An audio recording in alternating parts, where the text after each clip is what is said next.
Salut tout le monde, ici Adrian Mercier.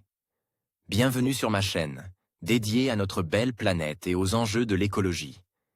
Si vous voulez en apprendre plus sur comment protéger notre environnement et adopter des gestes éco-responsables, pensez à vous abonner pour rester informé.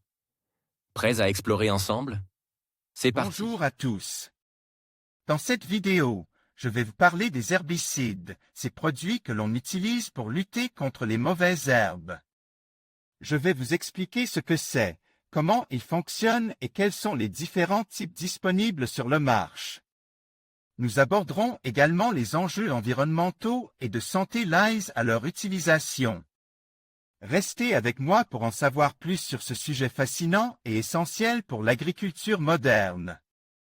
On appelle herbicide un produit phytosanitaire, naturel ou de synthèse, destiné à éliminer les végétaux. Les herbicides font partie de la famille des pesticides. Ce sont des désherbants, des préparations phytotoxiques utilisées pour lutter contre les adventices que l'on connaît, plus sous le nom de mauvaises herbes. Les herbicides sont utilisés par l'agriculture pour accroître les récoltés. Mais ils sont aussi employés en sylviculture par exemple. Et c'est depuis la fin de la Seconde Guerre mondiale que le recours à des herbicides de synthèse s'est généralisé.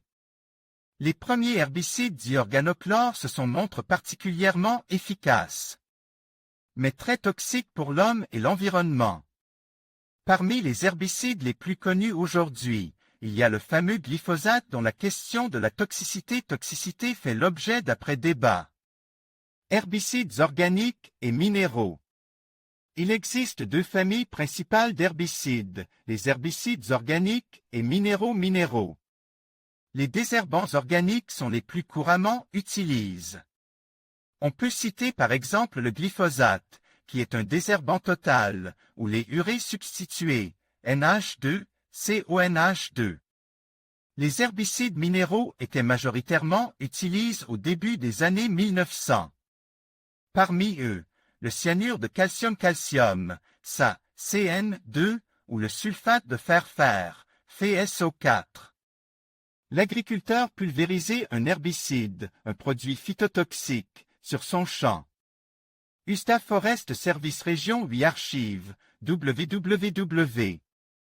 Bugwood.org, CC BY 3.0. Parmi tous ces herbicides, on distingue les désherbants sélectifs, qui sont les plus nombreux, les débroussaillants, et désherbants totaux, ou encore les défanants, le défanage consistant à ne tuer que les feuilles et les tiges de la partie supérieure de la plante. Herbicides, des stratégies variées. Lorsque l'on recourt à des herbicides, différentes stratégies peuvent être mises en œuvre. Un traitement préventif peut, par exemple, venir détruire les graines avant même qu'elles ne germent. Un traitement curatif de contact peut de son côté, par exemple, mener à la destruction des parties aériennes des adventices.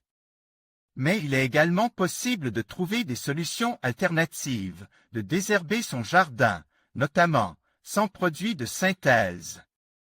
Ainsi le désherbage mécanique, dont l'efficacité est variable et dépend notamment du type de végétation vise, l'utilisation de paillis couvre-sol, de concours des animaux domestiques, comme les moutons, ou encore l'usage de composés naturels comme l'huile essentielle de citronnelle.